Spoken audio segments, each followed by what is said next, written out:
राधे राधे दोस्तों एक बार फिर से स्वागत है स्टोरी मग यानी रोचक कहानियों की दुनिया में। आज की कहानी बेहद रोचक है, तो चलिए बिना देर किए शुरू करते हैं। बहुत पुराने समय की बात है। भारत के राज्य में एक छोटा सा कस्बा था जिसका नाम था चंदन नगर। इस कस्बे के पास में ही एक युवक रहता था जिसका नाम सूर्यवीर था। सूर्यवीर जवान था और उसकी कद काठी काफी आकर्षक थी। उसकी आजीविका मछलियां पकड़कर उन्हें बेचने से चलती थी और रोजाना वह कस्बे से करीब 1 मील दूर बहने वाले दरिया के किनारे मछलियां पकड़ने जाया करता था। उस दरिया के किनारे एक पुराना और विशाल महल खड़ा था। यह महल इतना पुराना था कि उसकी दीवारों के पत्थर काले पड़ चुके थे, लेकिन फिर भी उसकी मजबूती आज भी बरकरार थी। आसपास के लोग उसे काला महल कहकर पुकारते थे। महल का दरवाजा अधिकतर समय बंद ही रहता था, लेकिन कभी कभी अपने आप खुल जाता था। चूंकि यह महल वीरान और सुनसान जगह पर था, इसलिए इसे लेकर कई अजीबोगरीब कहानियां भी प्रचलित थीं। लोग इस महल के अंदर जाने से डरते थे, मानो उसमें कोई अनजानी रहस्यमयी शक्ति हो। सूर्यवीर जब भी मछलियां पकड़ने आता तो उसकी नजरें उस पुराने महल की ओर जरूर चली जातीं।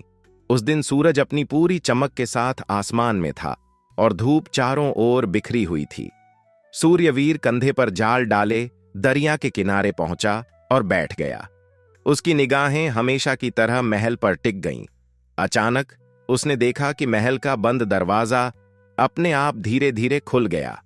सूर्यवीर के मन में कई सवाल उठने लगे। आखिर ये कैसे मुमकिन है? महल तो पूरी तरह वीरान है, वहां कोई भी इंसान जिंदा नहीं रह सकता।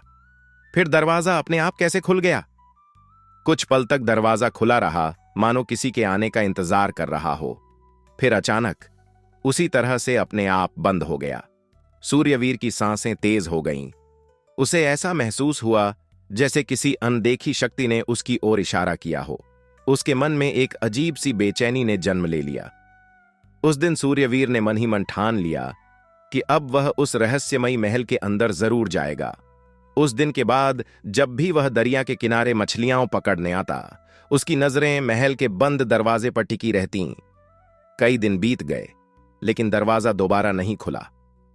फिर एक दिन सूरज के ढलने से करीब 1 घंटा पहले, जब सूर्यवीर ने मछलियों का अच्छा खासा ढेर जमा कर लिया था, अचानक ही महल का दरवाजा अपने आप खुल गया। सूर्यवीर का दिल जोर से धड़कने लगा, लेकिन उसके मन में किसी तरह का डर नहीं था।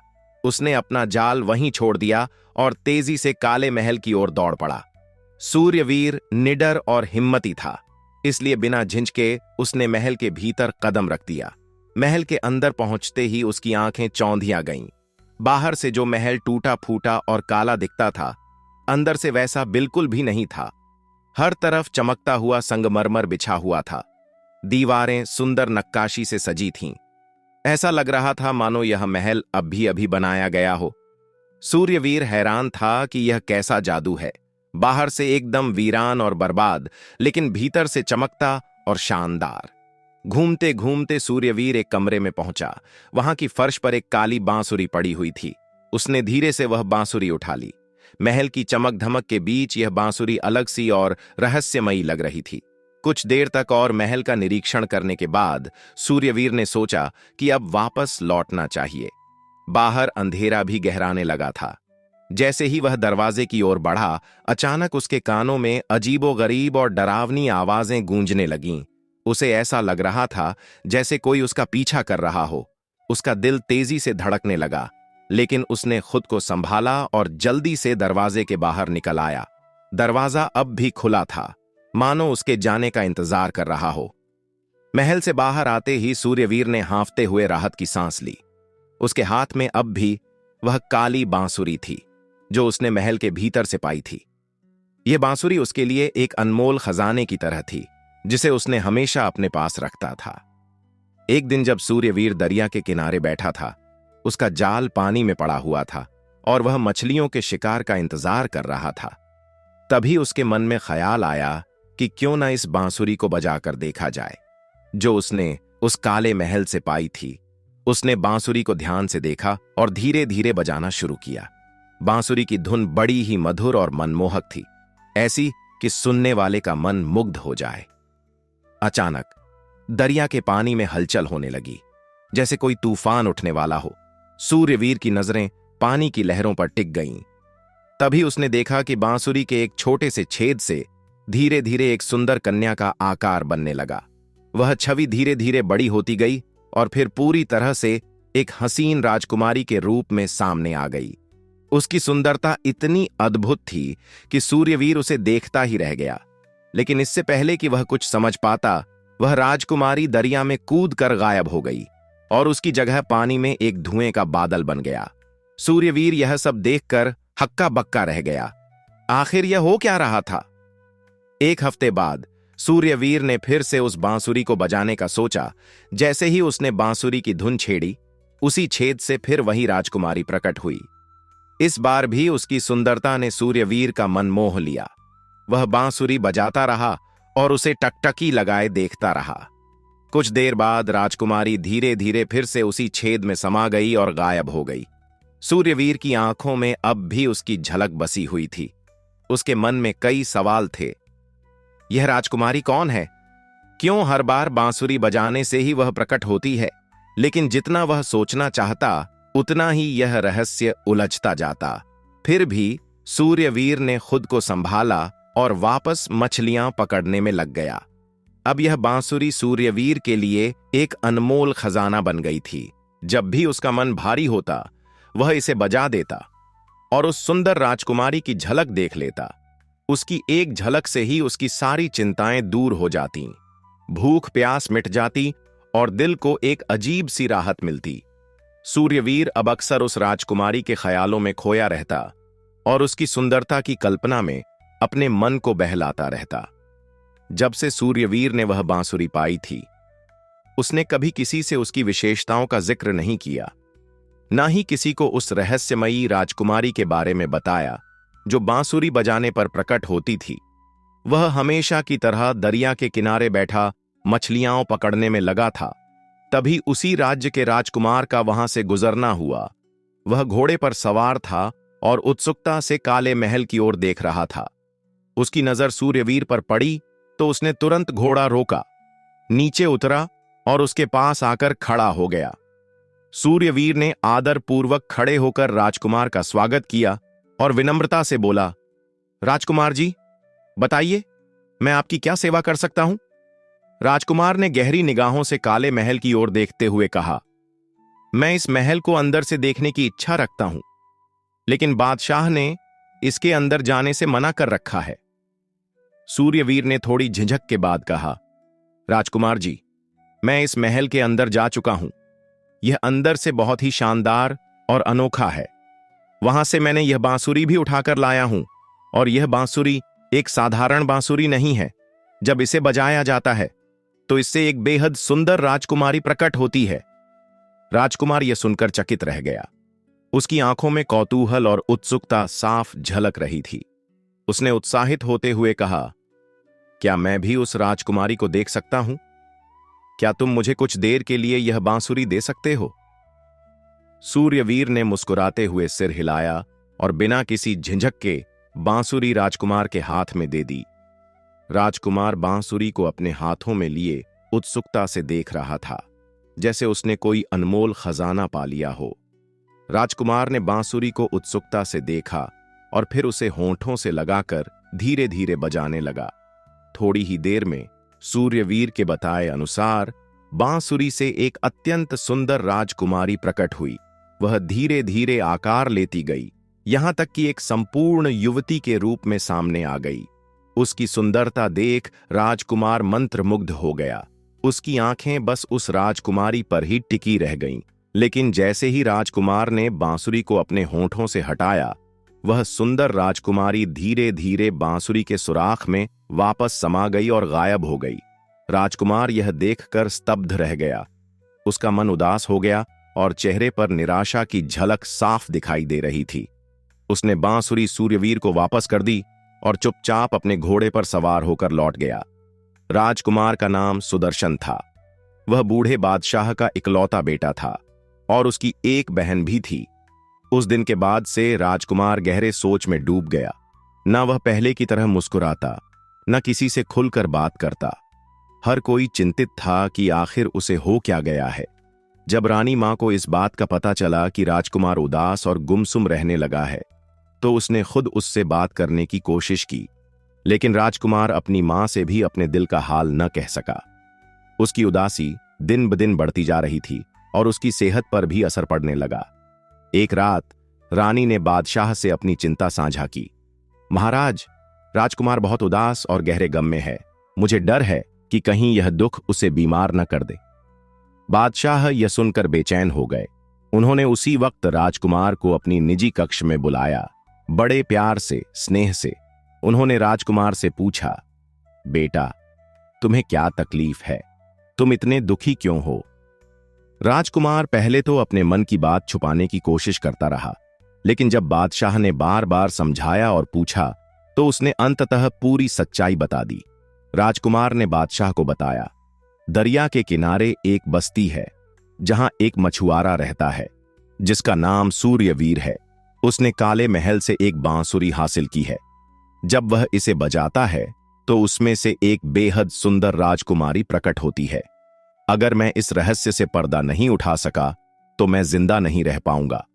बादशाह ने राजकुमार की बात सुनते ही तुरंत अपने कुछ सिपाहियों को बुलाया और सूर्यवीर की तलाश में निकल पड़े। उन्होंने काफी देर तक खोजबीन की और अंततः उसी स्थान पर पहुंचे जहां काला महल स्थित था। सिपाहियों ने सूर्यवीर को घेर लिया और उसे आदेश दिया, बादशाह ने तुम्हें अपने महल में बुलाया है। सूर्यवीर, जिसे कुछ समझ नहीं आ रहा था, उनके साथ महल की ओर चल पड़ा। महल पहुंचने पर उसने देखा कि राजकुमार वहां मौजूद नहीं था। बिना किसी देरी के बादशाह ने उसे अपने सामने बुलाया और कहा, सूर्यवीर, हमने सुना है कि तुम्हारे पास एक बांसुरी है जो तुमने काले महल से हासिल की है। सूर्यवीर ने सिर झुकाकर जवाब दिया, हां महाराज, मेरे पास वह बांसुरी है। बादशाह ने आगे कहा, जब तुम इसे बजाते हो तो इसमें से एक सुंदर राजकुमारी प्रकट होती है, क्या यह सच है? सूर्यवीर ने सिर हिलाते हुए कहा, जी हां, यह सच है और राजकुमार ने भी उसे देखा है। बादशाह ने कहा, अगर तुम अपनी भलाई चाहते हो तो इस रहस्य को उजागर कर दो और उस राजकुमारी को इस महल में पहुंचा दो। यह राजकुमार की खुशी का सवाल है। सूर्यवीर बादशाह की यह बात सुनकर बुरी तरह से घबरा गया। उसके चेहरे का रंग उड़ गया और हाथ पैर कांपने लगे। उसने कांपती आवाज में कहा, महाराज, यह मेरे वश में नहीं है, मैं ऐसा नहीं कर सकता। बादशाह ने अपने सेवकों की ओर देखा और आदेश दिया, इसे कैद खाने में डाल दो। कुछ दिन अंधेरे कमरे में रहेगा तो इसकी अक्ल ठिकाने आ जाएगी। फिर यह खुद ही बांसुरी की राजकुमारी का रहस्य बता देगा। सिपाही सूर्यवीर को घसीटते हुए अंधेरे तंग कोठरी में ले गए। सूर्यवीर की आंखों में भय था। उसे समझ नहीं आ रहा था कि इस मुश्किल से कैसे बाहर निकले। बादशाह ने और सख्ती से कहा, तुम्हें जल्द से जल्द उस राजकुमारी को महल में पहुंचाना होगा। मछुआरा सूर्यवीर के पास इस आदेश का कोई जवाब नहीं था। सिपाहियों ने तुरंत उसे पकड़ लिया और अंधेरी कोठरी में कैद कर दिया। राजकुमार की एक बहन भी थी जिसका नाम सारंगा था। उसे अपने भाई के गहरे दुख का पता चल गया था। बाद में उसने यह भी सुना कि बादशाह ने मछुआरे सूर्यवीर को महल में बुलाया था और बांसुरी की राजकुमारी के बारे में पूछताछ की थी। चूंकि सूर्यवीर कोई जानकारी नहीं दे पाया, इसलिए बादशाह के क्रोध का शिकार होकर कैद कर दिया गया। सारंगा अपने भाई को लेकर चिंतित थी। वह अपनी एक दासी को साथ लेकर उस जगह पहुंची जहां सूर्यवीर को बंदी बनाया गया था।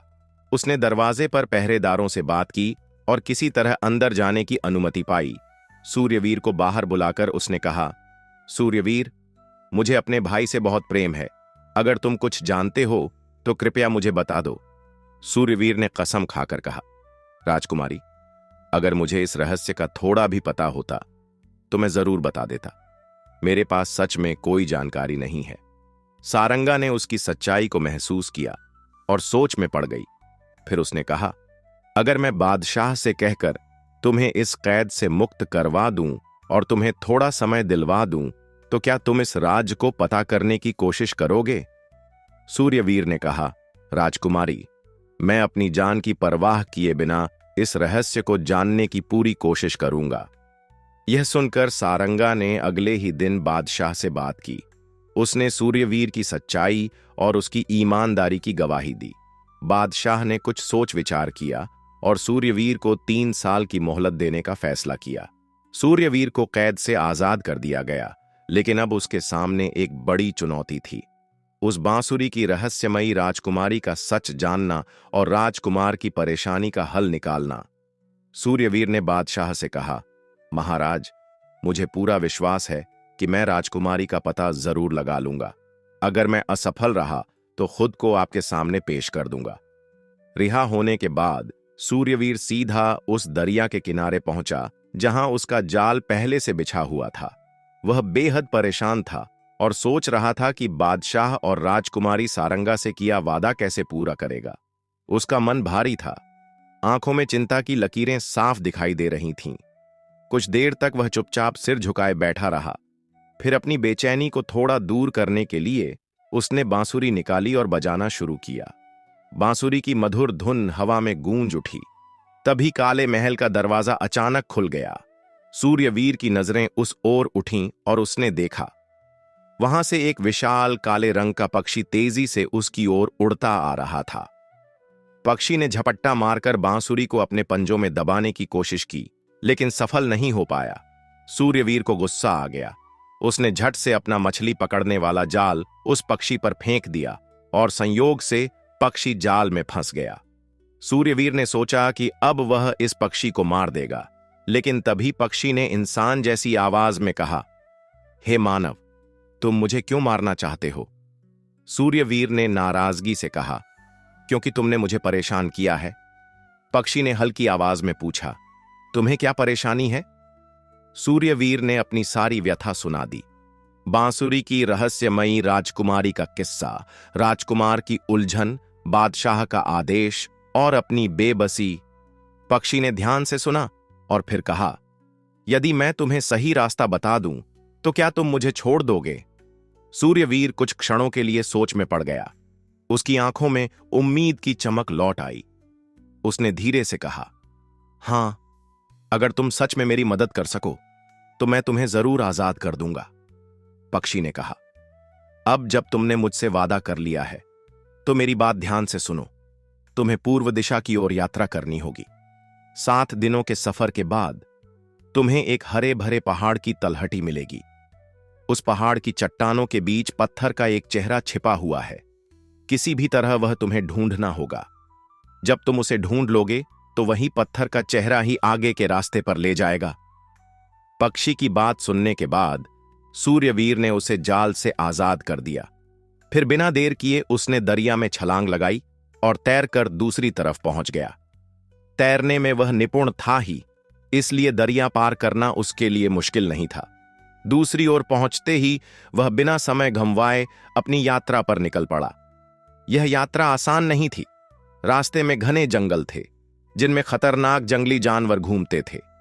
ऊंची नीची पथरीली जमीन और कांटेदार झाड़ियां उसकी राहें और भी मुश्किल बना रही थीं। कभी धूप की तेज तपिश तो कभी घने बादलों का अंधेरा उसे चुनौती देता रहा, पर वह हर मुश्किल को पार करता हुआ आगे बढ़ता रहा।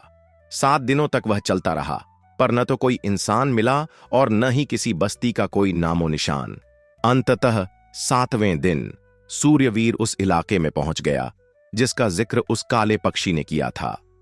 सामने हरा भरा पहाड़ दिख रहा था, जिसकी तलहटी में कई बड़ी बड़ी चट्टानें बिखरी पड़ी थीं। सूर्यवीर ने अपनी आंखों से हर चट्टान को ध्यान से देखना शुरू किया ताकि वह पत्थर का चेहरा ढूंढ सके जिसका जिक्र उस पक्षी ने किया था। उसके मन में विश्वास था कि पक्षी ने जो कहा था वह सच होगा। पूरे दिन वह उन चट्टानों के बीच भटकता रहा, एक एक पत्थर को ध्यान से देखता रहा, मानो हर पत्थर में कोई राज छिपा हो। उसकी आंखें थक चुकी थीं, पैर दर्द से कांप रहे थे, पर उसकी हिम्मत अब भी मजबूत थी। जब सूरज ढलने को था, तभी सूर्यवीर की नजर एक गोल चट्टान पर पड़ी। उसकी खुशी का ठिकाना नहीं रहा, क्योंकि वही पत्थर का चेहरा था जिसका जिक्र काले पक्षी ने किया था। सूर्यवीर ने चट्टान के उस चेहरे को ध्यान से देखा। उसका मुंह खुला हुआ था। उसे समझ में आ गया कि उसे इसी रास्ते से भीतर जाना होगा।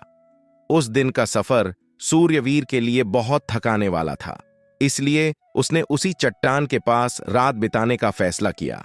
एक बड़े पत्थर की छांव में बैठकर उसने रात गुजारी। सुबह होते ही उसने भगवान का नाम लिया और पत्थर के खुले मुंह की ओर बढ़ चला। जैसे ही उसने अंदर कदम रखा, उसे ऐसा महसूस हुआ मानो वह किसी ऊंचाई से तेजी से गिर रहा हो।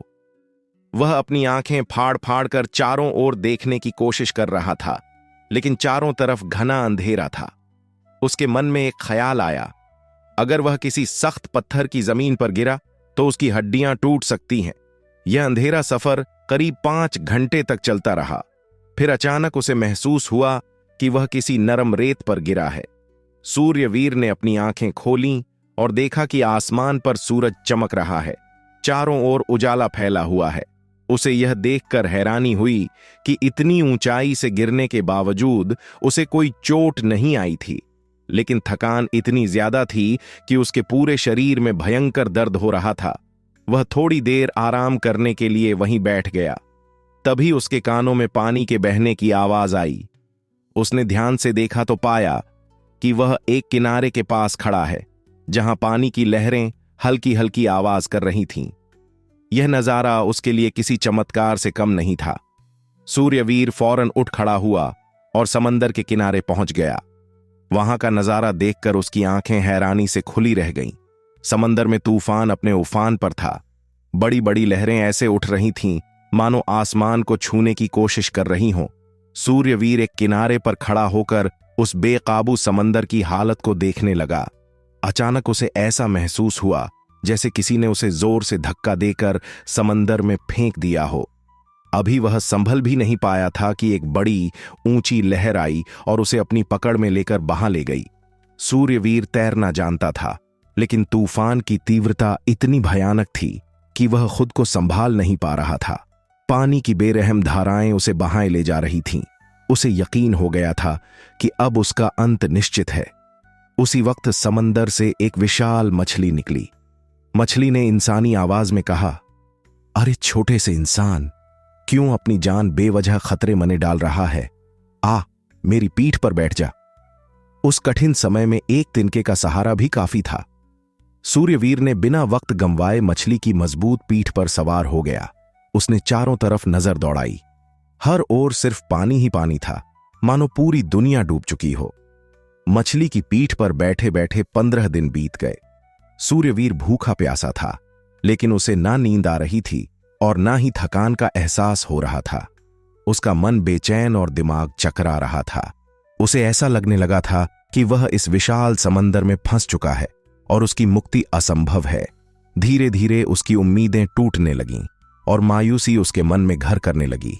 फिर एक दिन जब उसकी हिम्मत पूरी तरह से जवाब देने लगी, अचानक सूर्यवीर की नजर सामने हरे भरे पेड़ों पर पड़ी।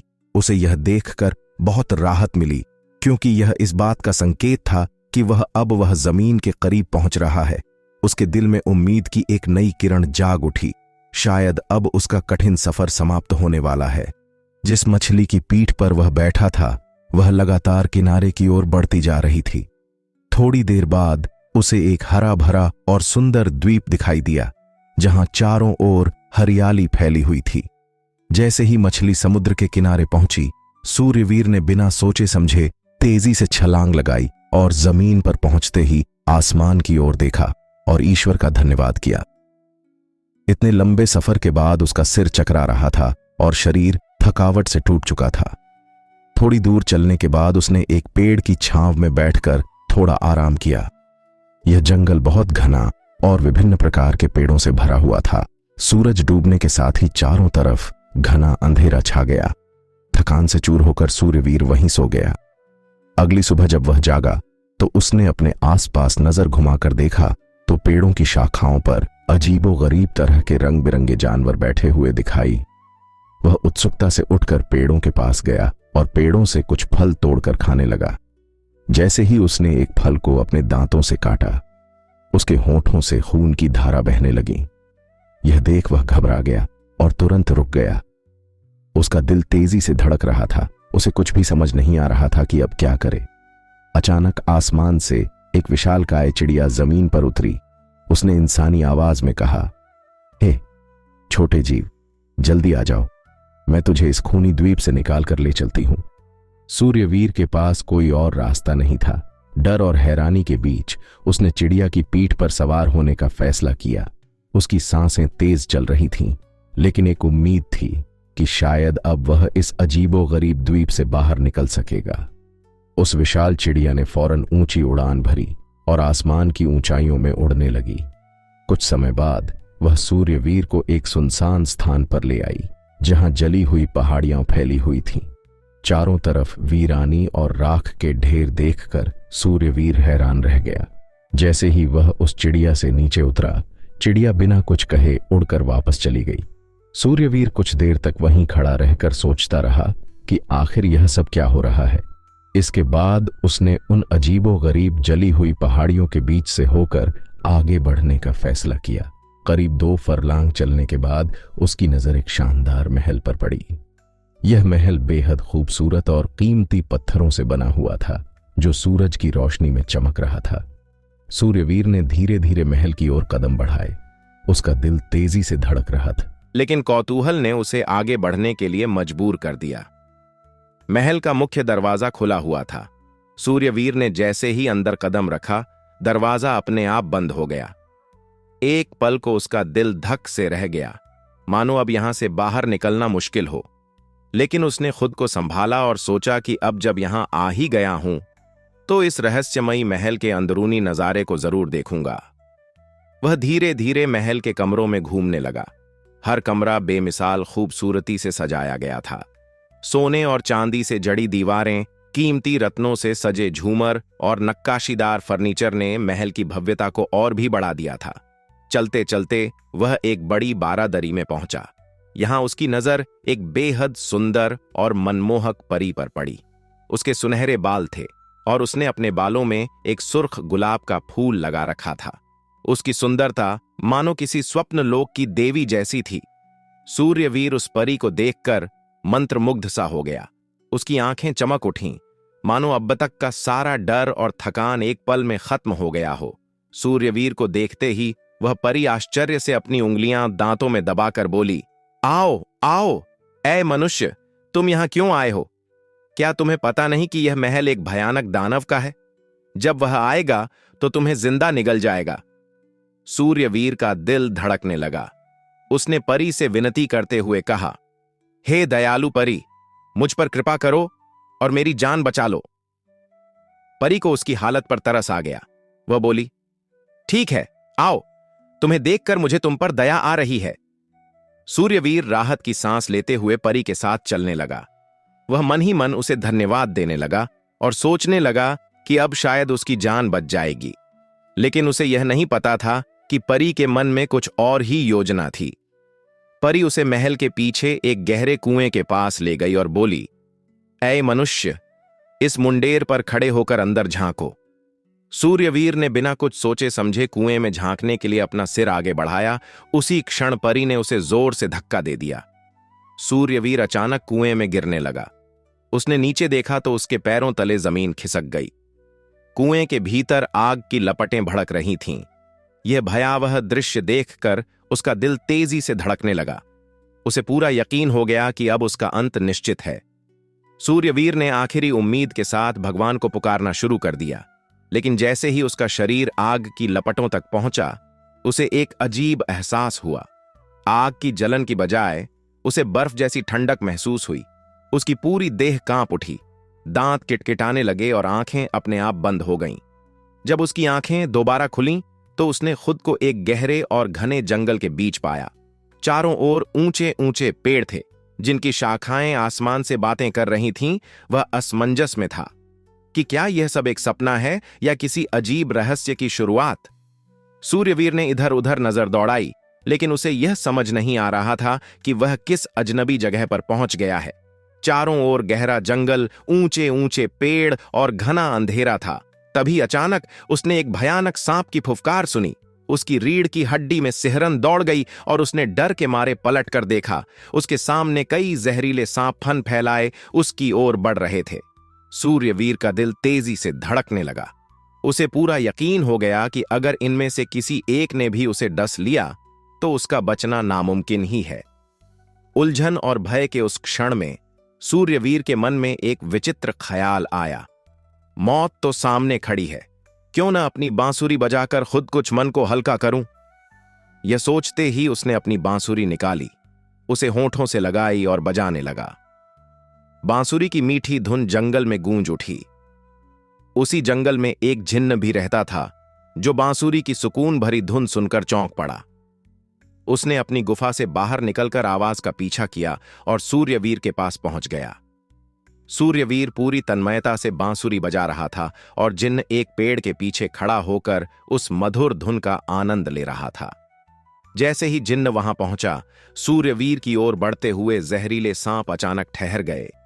फिर बिना किसी कारण के वे तेजी से पलटकर जंगल की गहराइयों में वापस लौट गए, जैसे कोई रहस्यमयी ताकत उन्हें रोक रही हो। सूर्यवीर इस कदर खोया हुआ था कि उसे सांपों के लौटने का भी एहसास नहीं हुआ। उसने अपनी आंखें बंद किए हुए बस उस बांसुरी की मधुर धुन को महसूस किया।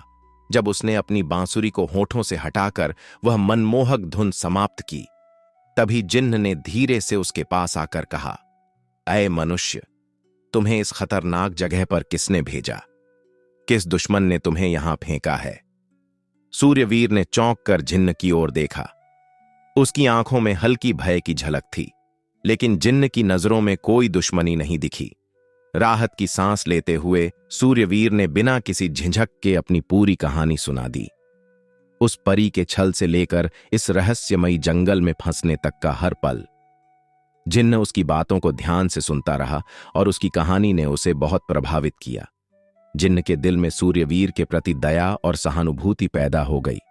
उसने कहा, ऐ इंसान, तुम यहीं ठहरो, मैं तुम्हारे लिए कुछ लेकर आता हूं। इतना कहकर जिन्न वहीं खड़ा खड़ा अचानक गायब हो गया। सूर्यवीर को महसूस हुआ कि शायद कुदरत ने अब उसकी मदद के दरवाजे खोल दिए हैं। कुछ ही समय बाद जिन्न फिर से प्रकट हुआ, लेकिन इस बार उसके हाथ में एक चमचमाता, आग की लपटें छोड़ता हुआ एक त्रिशूल था। जिन्न ने त्रिशूल को सूर्यवीर के सामने रखा और कहा, ऐ इंसान, इस त्रिशूल को हमेशा अपने पास रखना। यह न सिर्फ तुम्हारी सुरक्षा करेगा, बल्कि तुम्हारे दुश्मनों का भी खात्मा कर देगा। सूर्यवीर ने कृतज्ञता और आदर के साथ उस त्रिशूल को थाम लिया। जिन्न का शुक्रिया अदा करते हुए उसने अपनी यात्रा फिर से शुरू कर दी। जंगल की पगडंडियों पर चलते हुए वह लगातार आगे बढ़ता रहा। रास्ता कठिन था, कभी कांटों से भरी झाड़ियां, कभी ऊंची नीची पहाड़ियां और कभी रहस्यमयी आवाजें जो उसे पीछे मुड़ने पर मजबूर करतीं। 7 दिनों की लगातार यात्रा के बाद सूर्यवीर एक घने और भयानक जंगल में पहुंच गया। वहां उसने एक विशाल काली इमारत देखी, जो आधे गुंबद के आकार की थी। इमारत के बाहरी हिस्से पर काले पत्थरों की परतें थीं और उसके बीचों बीच एक छोटा सा दरवाजा दिख रहा था। सूर्यवीर का दिल जोरों से धड़कने लगा। उसे याद आया कि यही वह महल है जिसका जिक्र उससे पहले भी किया गया था। उसकी आंखों में उम्मीद और डर का मिला जुला असर साफ झलक रहा था। बिना समय गंवाए वह तेजी से उस इमारत की ओर बढ़ा और आखिरकार उस महल के छोटे दरवाजे तक पहुंच गया। दरवाजे के पास उसने 2 बड़े पत्थर के बुत देखे, जो बिल्कुल खामोश और स्थिर खड़े थे। उनके चेहरे पर कठोरता थी और ऐसा लगता था मानो वे उसे रोकने की कोशिश कर रहे थे। जैसे ही सूर्यवीर ने अंदर जाने की कोशिश की, अचानक एक गूंजती हुई आवाज आई, ओ नादान मनुष्य, अंदर मत जा। अगर गया तो अपनी जान सलामत वापस नहीं ला सकेगा। यह चेतावनी सुनकर सूर्यवीर एक पल के लिए ठिठक गया, लेकिन उसने अपने डर को किनारे रखा और ईश्वर का नाम लेकर साहस बटोरते हुए दरवाजे से अंदर दाखिल हो गया। जैसे ही वह उस दरवाजे से गुजरा, उसने खुद को एक अद्भुत और अजीब जंगल के बीच में पाया। वहां हर ओर रहस्यमयी पेड़ थे, जिनकी शाखाएं आपस में उलझी हुई थीं और चारों ओर घना अंधेरा पसरा हुआ था। हवा में अजीब सी ठंडक थी और दूर दूर तक कोई जानवर या पक्षी भी नजर नहीं आ रहे थे। सूर्यवीर की आंखें इधर उधर भटक रही थीं, उसकी सांसें तेज चल रही थीं और दिल की धड़कनें कानों में गूंज रही थीं। अचानक एक तरफ से एक काले रंग का खौफनाक जंगली घोड़ा उसकी ओर दौड़ता हुआ दिखाई दिया। उस घोड़े की आंखें अंगारों की तरह जल रही थीं और उसकी सरपट दौड़ती टापें धरती को हिलाती हुई प्रतीत हो रही थीं। सूर्यवीर एक पल के लिए घबरा गया, लेकिन उसने तुरंत खुद को संभाला और अपने त्रिशूल को मजबूती से थाम लिया। घोड़ा जैसे ही करीब पहुंचा, उसने सूर्यवीर पर हमला करने की कोशिश की। सूर्यवीर ने फुर्ती से त्रिशूल को सामने किया और खुद को बचा लिया। घोड़े की उग्रता से जमीन पर धूल का गुब्बार उठ गया। अभी सूर्यवीर संभल ही रहा था कि अचानक दूसरी तरफ से एक ऊंचे कद का विशाल ऊंट तेजी से दौड़ता हुआ घोड़े के पास जा पहुंचा। ऊंट की आंखों में भी गुस्सा भरा हुआ था। देखते ही देखते ऊंट ने घोड़े पर हमला कर दिया और दोनों खतरनाक जानवर गुस्से में एक दूसरे पर झपट पड़े। उनके टकराने से गूंजती आवाजें जंगल में फैल रही थीं। सूर्यवीर ने यह भयानक मंजर देखा और थोड़ा राहत महसूस करते हुए एक किनारे खड़ा हो गया। घोड़ा और ऊंट काफी देर तक लड़ते रहे। उनकी लड़ाई से उठी चीखें और आवाजें जंगल की दीवारों से टकराकर लौट रही थीं। दोनों ही घायल हो चुके थे। घोड़ा लहूलुहान होकर जमीन पर गिर पड़ा और ऊंट भी बुरी तरह घायल हो गया। उसकी सांसें उखड़ने लगीं और शरीर लड़खड़ाने लगा। तभी अचानक जंगल की हवा में किसी अनजान साधु की गूंजती हुई आवाज सुनाई दी, इस ऊंट को भी खत्म कर दो। सूर्यवीर ने तुरंत त्रिशूल को कसकर पकड़ा और ऊंट की ओर बढ़ा। ऊंट भी मुकाबले के लिए तैयार हो गया। जैसे ही वह सूर्यवीर के करीब आया, सूर्यवीर ने पहला वार किया। त्रिशूल ऊंट की छाती में गहराई से धंस गया। ऊंट ने दर्द से कराहते हुए अपनी लंबी गर्दन आगे बढ़ाई और सूर्यवीर को पकड़ने की कोशिश की, लेकिन सूर्यवीर फुर्ती से एक तरफ हट गया। सूर्यवीर ने तुरंत दूसरा वार किया, जो ऊंट की बगल में जाकर लगा। ऊंट के शरीर से खून बहने लगा और उसकी ताकत धीरे धीरे कम होने लगी। आखिरकार वह जमीन पर गिर पड़ा। सूर्यवीर ने त्रिशूल से आखिरी वार किया और ऊंट की कहानी हमेशा के लिए खत्म हो गई। ऊंट के गिरते ही पास की झाड़ियों में हलचल हुई। सूर्यवीर तुरंत सतर्क हो गया और एक तरफ खड़ा हो गया। उसकी सांसें अभी भी तेज चल रही थीं और हाथों में त्रिशूल की पकड़ और भी मजबूत हो गई थी। सूर्यवीर ने खुद को उस जगह से निकालने की कोशिश की, लेकिन उसके हाथ पैर मजबूत रस्सियों से बंधे हुए थे। उसने पूरी ताकत लगाकर खुद को छुड़ाने की कोशिश की, लेकिन उसकी हर कोशिश बेकार साबित हुई। दिन ढलता गया, सूरज ढलने लगा और कोई उसकी मदद के लिए नहीं आया। अगले दिन सूर्यवीर की उम्मीदें टूट चुकी थीं। भूख और प्यास ने उसकी हालत और भी खराब कर दी थी। उसने कई बार मदद के लिए पुकारा, लेकिन गहरे जंगल में कौन उसकी आवाज सुनता। उसकी चीखें इतनी तेज थीं कि गला बैठ गया। उसकी आंखों के सामने अंधेरा छा रहा था और वह बेबस और थका हुआ जमीन पर ढेर हो गया। तीसरा दिन बीतते बीतते सूर्यवीर की हालत बेहद खराब हो चुकी थी। भूख और प्यास ने उसकी ताकत को पूरी तरह से छीन लिया था। वह बेहोशी की हालत में जमीन पर पड़ा हुआ था। सूरज की गर्मी से झुलसती धरती और दूर दूर तक फैला हुआ सूना जंगल, जैसे सब कुछ उसकी हार पर हंस रहा हो। तभी अचानक एक बड़ा सा बंदर उसकी ओर आया। उसकी आंखों में कौतूहल था। उसने कुछ देर तक सूर्यवीर को ध्यान से देखा और फिर उसके ओर करीब आ गया। सूर्यवीर की अधखुली आंखों ने बंदर को देखा और उसमें उम्मीद की एक हल्की सी किरण जाग उठी। उसने धीरे से अपनी बंधी हुई रस्सियों की ओर इशारा किया। बंदर ने सूर्यवीर के इशारे को समझ लिया और फुर्ती से रस्सियों को खोलने लगा। सूर्यवीर की धड़कनें तेज हो गईं। हर खुलती हुई रस्सी की गांठ के साथ उसकी आजादी की उम्मीद बढ़ती गई। आखिरकार बंदर ने रस्सियों को पूरी तरह खोल दिया और सूर्यवीर की कैद खत्म हो गई। सूर्यवीर ने राहत की सांस ली और बंदर को उपकार की नजरों से देखा। सूर्यवीर ने बंदर का धन्यवाद किया, लेकिन बंदर ने अजीब से इशारे करने शुरू कर दिए। पहले तो सूर्यवीर समझ नहीं पाया, लेकिन जब बंदर ने बार बार वही इशारा किया तो उसे एहसास हुआ कि बंदर उसकी बांसुरी की ओर इशारा कर रहा है। यह देखकर सूर्यवीर हैरान रह गया, लेकिन उसने बिना देर किए अपनी बांसुरी उठाई और उसे बजाना शुरू कर दिया। जैसे ही बांसुरी की मधुर ध्वनि जंगल में गूंजने लगी, एक अद्भुत दृश्य घटने लगा। बंदर की आकृति बदलने लगी। उसका शरीर आकार लेने लगा। उसकी आंखों में चमक आ गई और पल भर में ही वह बंदर एक सुंदर राजकुमार के रूप में सामने खड़ा था। उसका पहनावा राजसी था, जैसे वह किसी बड़े साम्राज्य का उत्तराधिकारी हो। राजकुमार ने सूर्यवीर का आभार प्रकट किया और बताया कि एक तपस्वी ने स्वप्न में उसे संदेश दिया था कि एक व्यक्ति बांसुरी लेकर आएगा जो उसे इस श्राप से उसे मुक्त करेगा, और बदले में उसे भी उस व्यक्ति की सहायता करनी होगी। इसके बाद राजकुमार ने एक और रहस्य उजागर किया।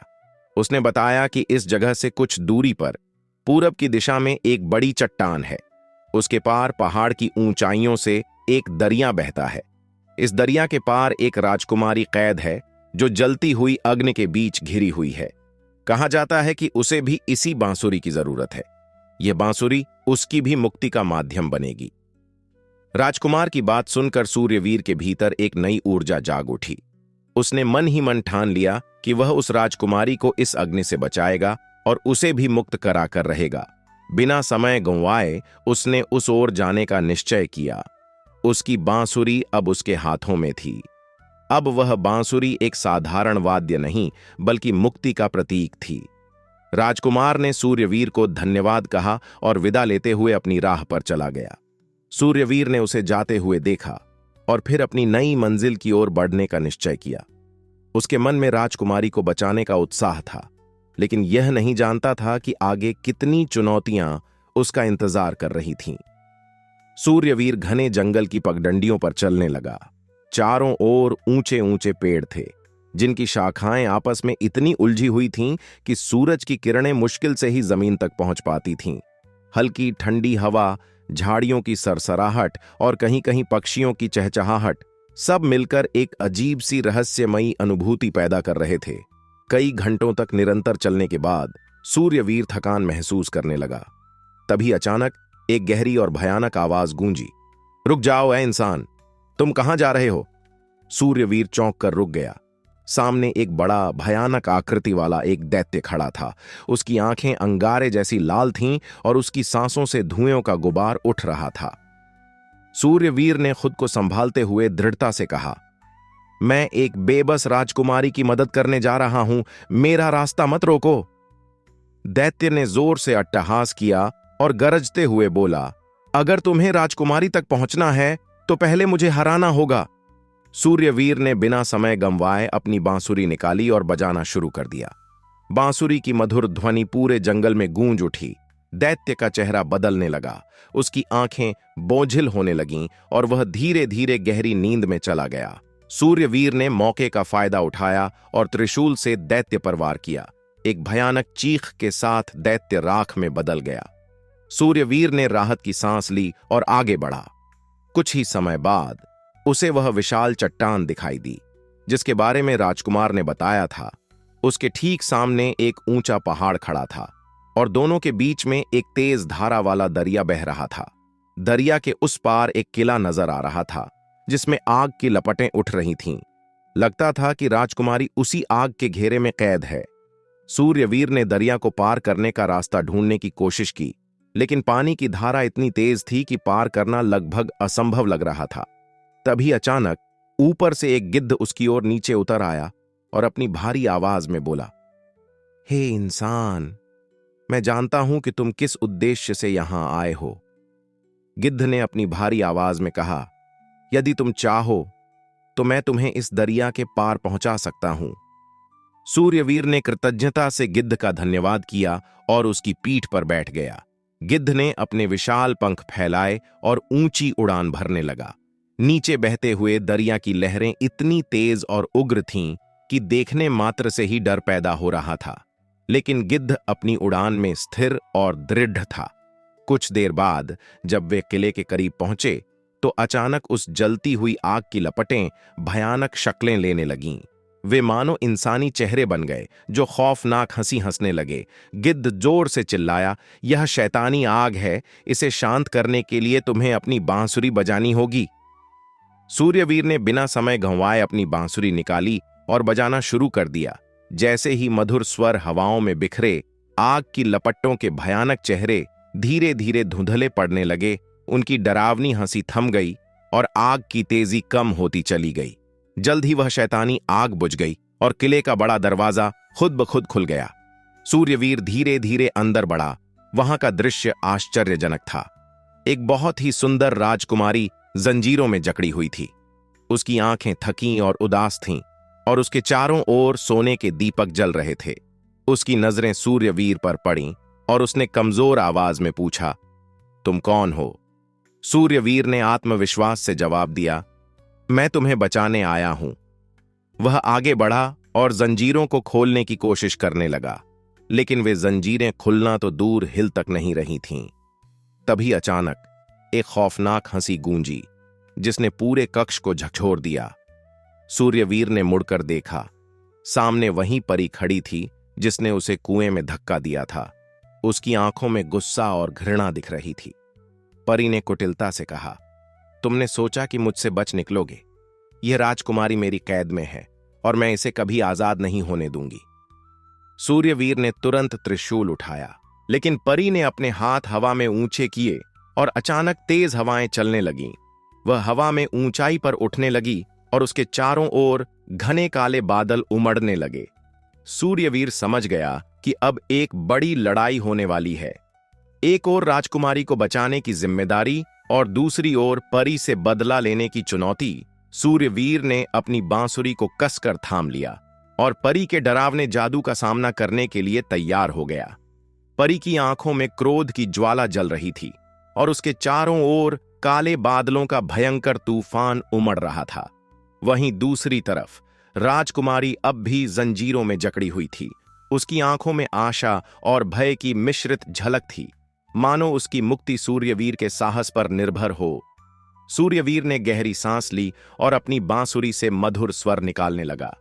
जैसे ही ये मीठे सुर हवा में गूंजे, परी का चेहरा आश्चर्य से भर गया। बांसुरी की यह मधुर धुन धीरे धीरे उस भयंकर तूफान को कमजोर करने लगी।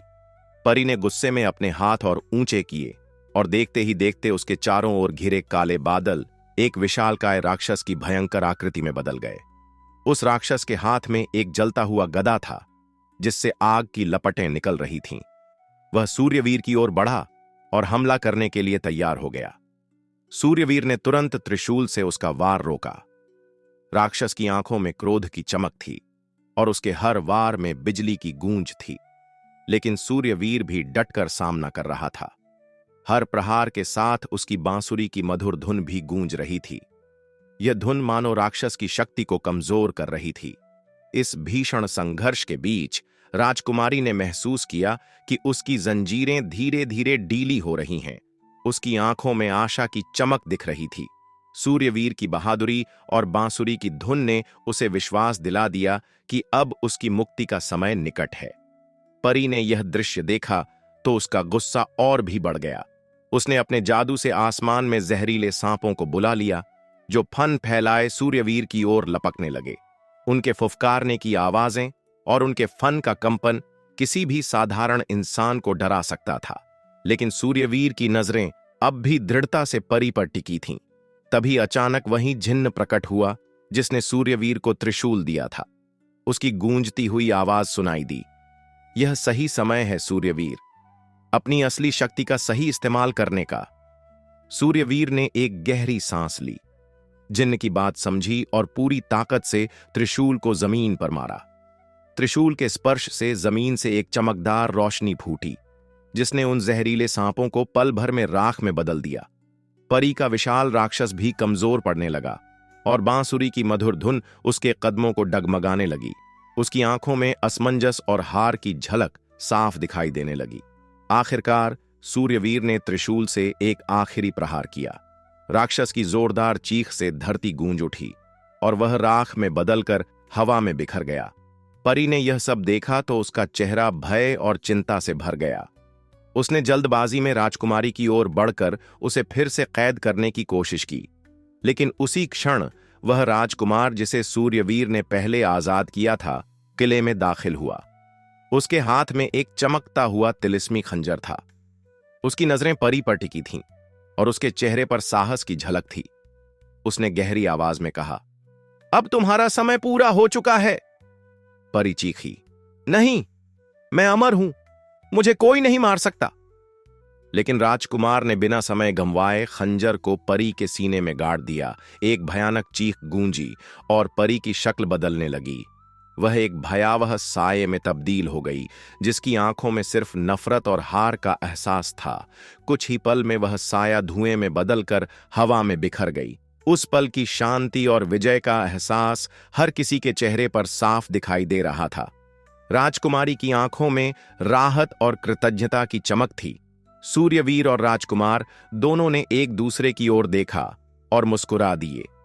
सूर्यवीर ने जैसे ही राजकुमारी की जंजीरों को छुड़ाने की कोशिश की, वह ठहरी हुई आंखों से उसे देखने लगी। उसकी आंखों में दर्द, पीड़ा और बीते समय की अनकही कहानियां थीं।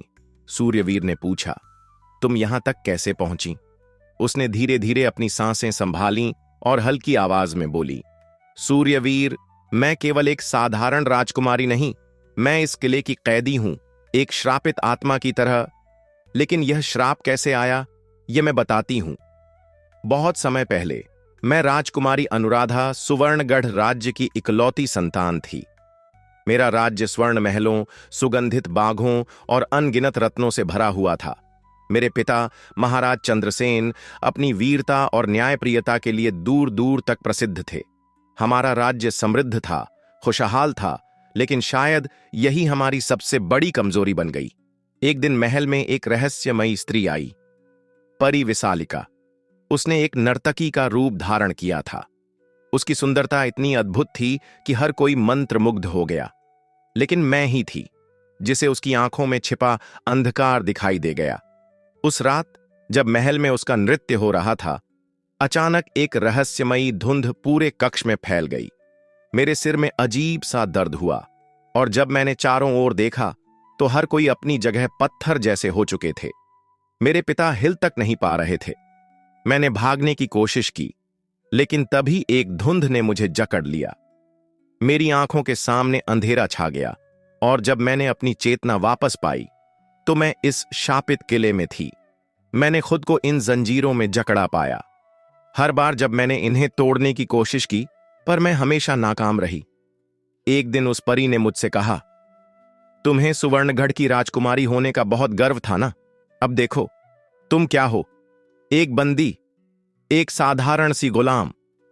इसके बाद हर रात मैं भयानक साएं देखती, हवाओं में किसी की चीखें गूंजती थीं। मैं यहां कितने वर्षों से हूं, मुझे अब यह भी याद नहीं। मैंने कितनी बार आसमान की ओर देखा, सोचती थी क्या कोई आएगा मुझे बचाने? और फिर आज तुम आए सूर्यवीर। राजकुमारी की आंखों में एक चमक उभरी, जैसे वर्षों बाद किसी ने उसे आशा दी हो। सूर्यवीर ने बिना कोई शब्द कहे अपनी बांसुरी उठाई और धीरे धीरे बजाने लगा। उसकी मीठी धुन से पूरा किला गूंज उठा और फिर राजकुमारी की जंजीरें अपने आप खुलने लगीं। राजकुमारी की आंखों में आंसू थे। वह खड़ी हुई, कांपते पैरों से आगे बढ़ी और सूर्यवीर की ओर देख कहा, सूर्यवीर, मैं यहां से बाहर जाना चाहती हूं, मुझे इस अंधकार से दूर ले चलो। सूर्यवीर और राजकुमारी ने मिलकर सूखी लकड़ियों को काटकर एक मजबूत नाव तैयार की ताकि इस शापित जगह से बाहर निकल सकें। कई घंटों की मेहनत के बाद जब नाव तैयार हुई तो दोनों ने उसमें सवार होकर अनजान सफर की ओर कदम बढ़ा दिए। समुद्र की गहरी लहरें उनकी नाव को धीरे धीरे आगे बढ़ा रही थीं। रात का अंधेरा हर दिशा में फैला हुआ था, लेकिन चांद की हल्की चांदनी समुद्र की सतह पर चमक रही थी। पानी में चांद का प्रतिबिंब किसी रहस्यमयी चित्र की तरह लग रहा था। हवाएं ठंडी और सिहरन पैदा करने वाली थीं, लेकिन उनके भीतर एक उम्मीद की ज्योति जल रही थी। आबे हयात की तलाश, वह अमृत जो हर शाप को मिटा सकता था। कई घंटों की यात्रा के बाद उन्हें दूर से एक रहस्यमयी द्वीप दिखाई दिया।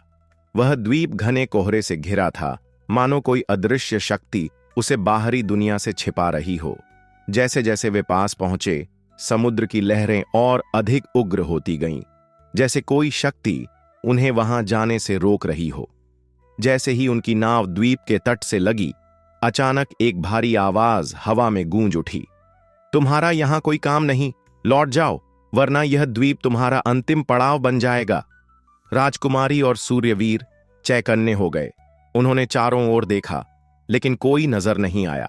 सिर्फ कोहरे में छिपी अनजानी ताकत का आभास हो रहा था। सूर्यवीर ने राजकुमारी की ओर देखा और दृढ़ता से कहा, हमें डरना नहीं चाहिए। यह सिर्फ हमें रोकने की कोशिश कर रहे हैं। हमें हिम्मत से आगे बढ़ना होगा।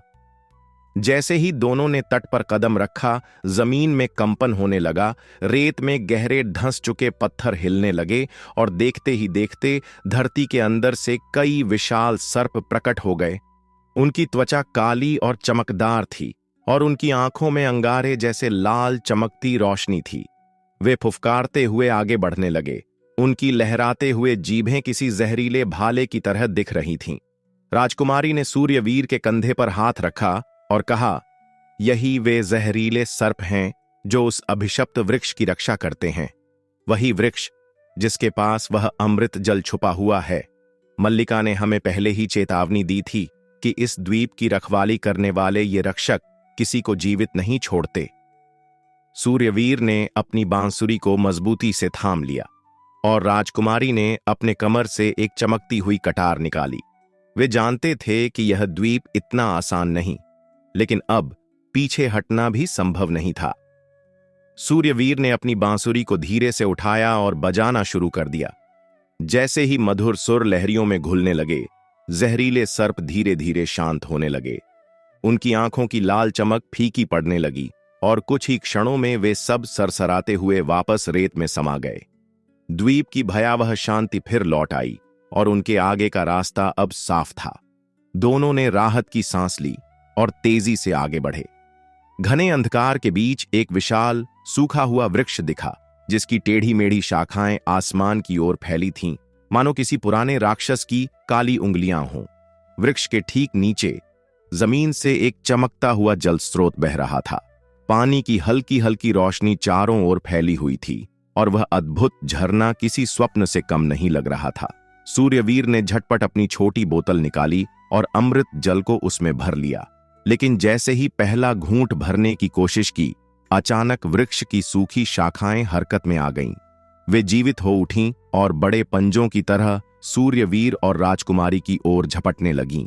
राजकुमारी घबराकर चीखी, यह कोई साधारण वृक्ष नहीं, बल्कि एक तिलिस्मी प्राणी है। सूर्यवीर ने हिम्मत जुटाई और अपने त्रिशूल से उन हिलती डुलती शाखाओं पर वार किया।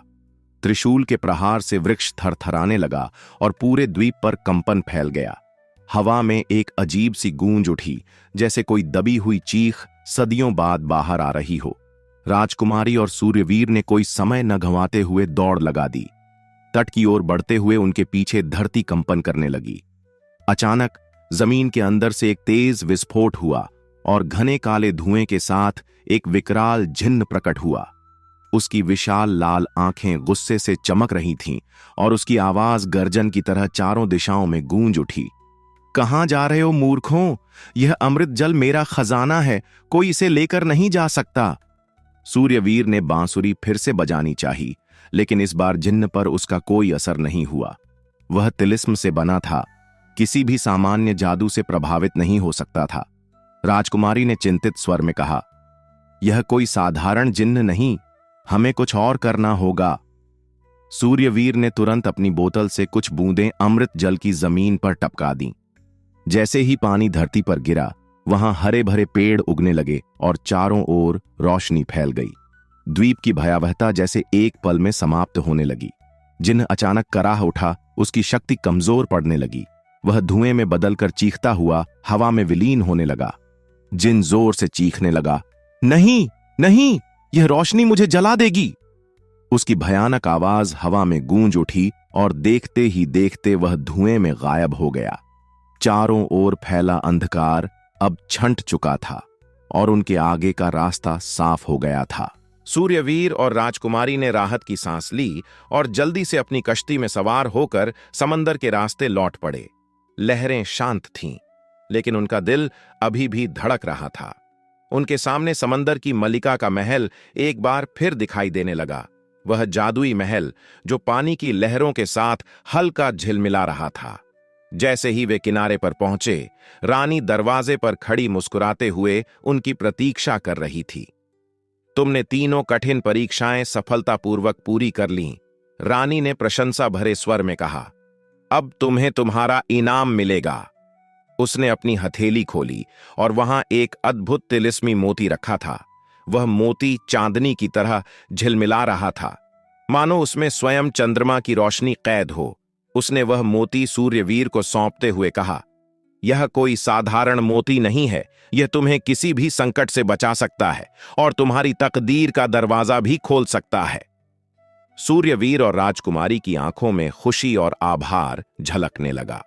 उन्होंने समंदर की मलिका का धन्यवाद किया और अब अंतिम सफर के लिए निकलने की तैयारी करने लगे।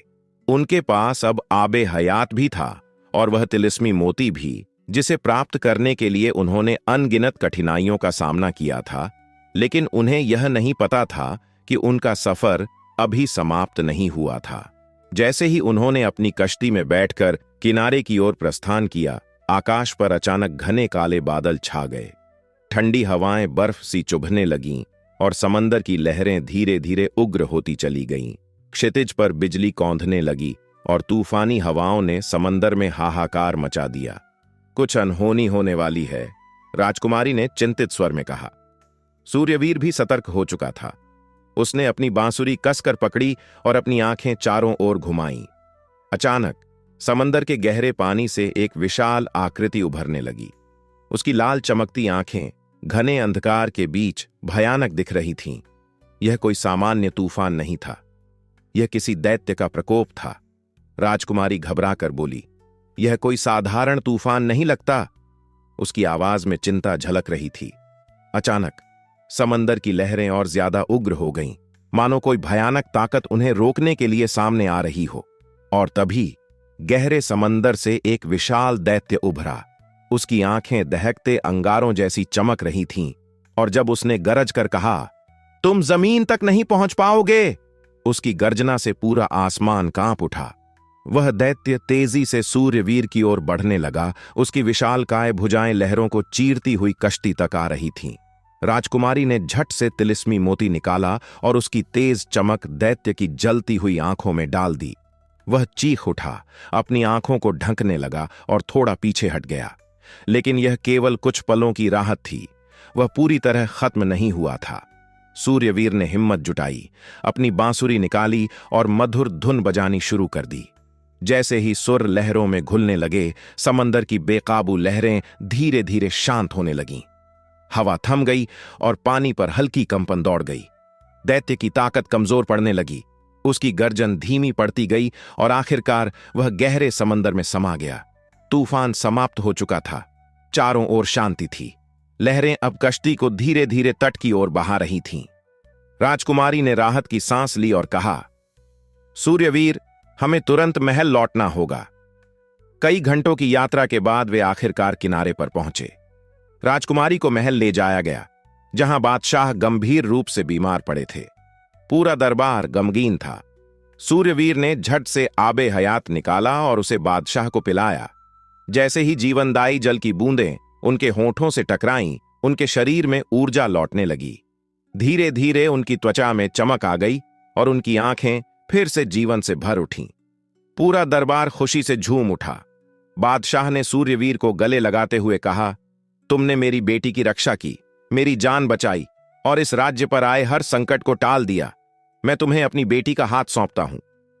दरबार में चारों तरफ खुशी की लहर दौड़ गई।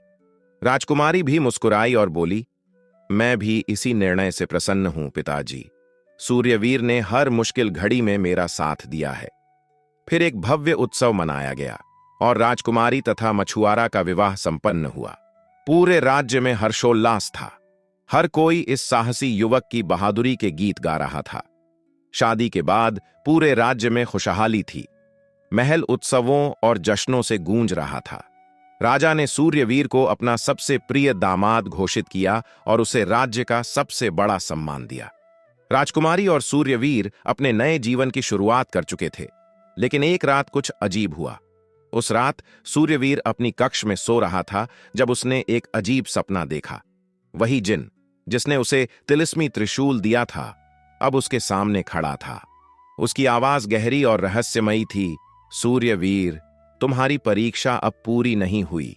तुमने बहादुरी से हर कठिनाई को पार किया, लेकिन तुम्हारे भाग्य में सिर्फ इस राज्य की खुशहाली नहीं, बल्कि एक और बड़ा रहस्य छिपा है। तुम्हें एक और सफर पर जाना होगा। सूर्यवीर की आंखें एकदम खुल गईं। उसका माथा पसीने से भीग चुका था। उसने इधर उधर देखा, वह अभी भी अपने महल के कक्ष में ही था।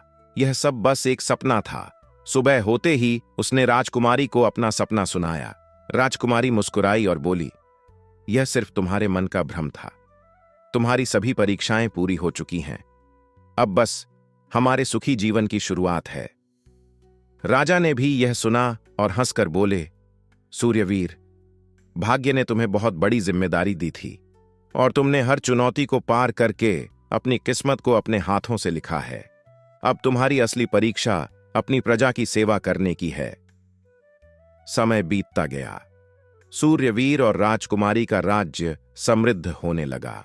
प्रजा सुखी थी। हर तरफ खुशहाली फैल चुकी थी। सूर्यवीर न्यायप्रिय राजा बना और उसने अपनी प्रजा के लिए कई अच्छे कार्य किए। कुछ वर्षों बाद उनके घर एक पुत्र का जन्म हुआ। पूरे राज्य में उत्सव मनाया गया। राजा और रानी ने अपने बेटे का नाम वीर प्रसाद रखा। जब वीर प्रसाद बड़ा हुआ तो वह अपने पिता की तरह ही साहसी, बुद्धिमान और निडर था। एक दिन सूर्यवीर ने उसे अपने पास बुलाया और कहा, पुत्र, यह तिलिस्मी मोती और आबे हयात का जल तुम्हारे लिए है। यह हमारी विरासत है जो हमें हर संकट से बचाती है। लेकिन याद रखना, सबसे बड़ी शक्ति इन चीजों में नहीं, बल्कि तुम्हारे आत्मविश्वास और सच्चाई में छिपी है। वीर प्रसाद ने सिर झुकाकर अपने पिता से ये बहुमूल्य वस्तुएं ग्रहण कीं। सूर्यवीर को देखकर राजा धन्य महसूस कर रहे थे। जिस युवक ने कभी एक साधारण मछुआरे के रूप में जीवन शुरू किया था, आज वही एक महान राजा बन चुका था। प्रकार सूर्यवीर की अद्भुत यात्रा का अंत हुआ। उसने साहस, ईमानदारी और प्रेम से अपना भाग्य लिखा और अपने पुत्र को भी वहीं सिखाया।